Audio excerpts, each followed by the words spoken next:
Hi friends, welcome to my channel. நம்ம channel இன்றைக்கி என்ன பார்க்க போகிறீங்கன்னா, காலைல வந்து உப்புமா செஞ்சேங்க. உப்புமா பார்த்தோம் தம்பி வந்து நீ உப்புமா சாப்பிடுன்னு சொன்னோம்.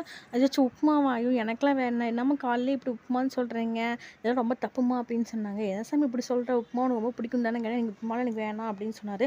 அவங்க அப்பாவுக்கும் உப்புமா பிடிக்காதுங்க, அதனால் இவருக்கும் பிடிக்க மாட்டேங்குது. சரி, அவருக்காக பார்த்தீங்கன்னா ஒரு 3 கண்டி வந்து மாவு இருந்துச்சு, தோசை மாவு. சடந்து ஊற்றி கொடுத்துடலாம், நைட்டுச்சு குழம்பு இருக்குது, சதற விட்டலாம் அப்படின்னு சொல்லிட்டு தம்பி மட்டும் வேலை செஞ்சுட்டு நானும் அத்தையும் பார்த்தீங்கன்னா ஒரு டம்ளர் வந்து ரவை போட்டு உப்புமா செஞ்சு சாப்பிட்டோம். ஏன்னா நம்ம காலைல மட்டும் நைட் வந்து வேலை செஞ்சுக்கலாம் அப்படின்னு சொல்லி போய் மதியம் சாப்பிட மாட்டோமா, நைட்டில் மட்டும் வேலை செஞ்சுக்கலாம் சொல்லி காலைல பார்த்தீங்கன்னா சிம்பிளாக வந்து முடிச்சாச்சு. தோசை பார்த்தீங்கன்னா சுட்டுட்டு இருக்கேன்.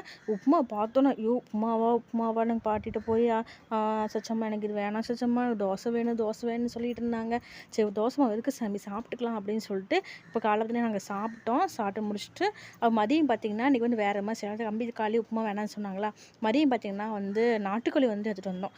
நாட்டுக்கோழி எடுத்துகிட்டு வந்து அதை அப்படியே வந்து கிரேவியாக பண்ணியாச்சு. ஃபஸ்ட்டு பார்த்தீங்கன்னா சுட சுட சாப்பாடு வந்து 2 டம்ளர் வச்சுட்டோம். அப்புறம் பார்த்தீங்கன்னா நாட்டுக்கோழி அப்படியே குழம்பு எது தேங்காய்லாம் எதுவும் அரைச்சி ஊற்றாம வெங்காயம் புதினா கொத்தமல்லி மட்டும் போட்டு நல்லா அரைச்சி ஊற்றி சூப்பராக சாப்பாடுக்கு பிடிச்சி சாப்பிட்ற மாதிரி நாட்டுக்கோழி வறுவல் பண்ணியாச்சு. ரொம்ப நாள் ஆயிடுச்சு இந்த மாதிரி செஞ்சு.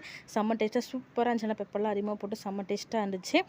நான் சாப்பாடில் சூடான சாப்பாடில் பிடிச்சி சாப்பிடும்போது செம்ம டேஸ்ட்டாக இருக்கும். இந்த பார்த்தீங்கன்னா ரசம் வந்து தக்காளி ரசம் வந்து வச்சுட்டாங்க.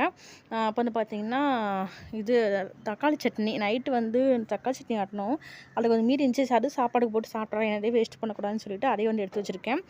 மதியம் பார்த்திங்கன்னா சாப்பாடெலாம் தட்டில் போட்டு இப்போ எல்லாருமே சாப்பிட ஆரம்பிச்சிட்டோம். காலைல வந்து உப்புமா சாப்பிட்டனால வந்து பார்த்திங்கன்னா மதியம் இந்த மாதிரி வந்து செஞ்சு முடிச்சாச்சு. நீங்களும் வாங்க சாப்பிட்லாம். Okay bye.